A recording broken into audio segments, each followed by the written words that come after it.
Hey guys, welcome back to another episode of Physics with Siam. So today we'll be doing a problem involving forces and blocks. And in this question in particular, we are solving for the tension in between two blocks which are pulled by some force F. Now if you look carefully here, the force F is being applied only to M2, right? So as M2 moves along, it will also drag M1 along with it. Okay, so the first thing we like to do whenever we're solving any type of problem involving forces and objects is we like to draw free body diagrams. Let's do that really quickly. So here's M1, here's M2. Now the forces acting on M1 are what? Well, gravity, of course. But for this question, we could discard gravity because the only forces we care about are those acting in the x direction, right, horizontally. So I'll just write tension, because tension is the only force being applied to M1. And we have the same force, right, but in the opposite direction for M2. If you remember Newton's, I think it was his third law, I'm not sure, maybe his first law. And finally, we have the force applied. Okay. So the first thing we can do is, let's see here. We could solve the system, right? The entire system, not looking at the individual blocks, but rather as the entire system. What does that mean? Well, we can think about this force not just being applied to M2, but being applied to the entire mass of the system. So you could imagine some imaginary block here that consists of both M1 and M2. Now, the net force on this system, right, net force would be equal to the mass of the system times acceleration. Correct?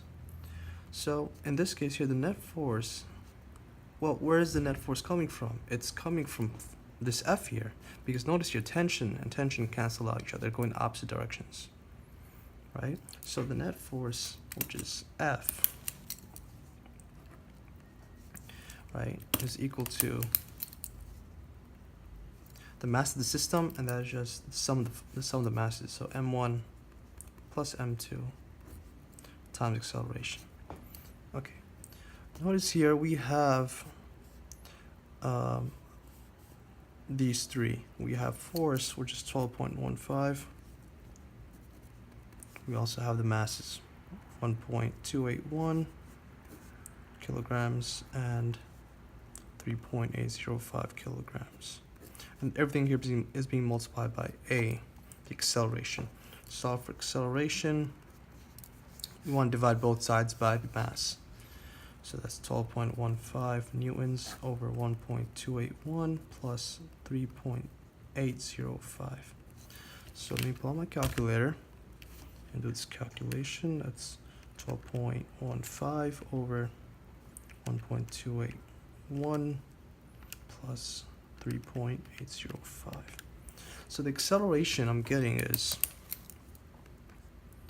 2.389 meters per second squared. So now this acceleration, one thing you should know is that for a system, the acceleration should be the same for the individual parts of that system. So once again, the acceleration of the system is equal to the acceleration of the individual components. Because it wouldn't make sense if you had, for example, if you had like a train, right? Here's my train.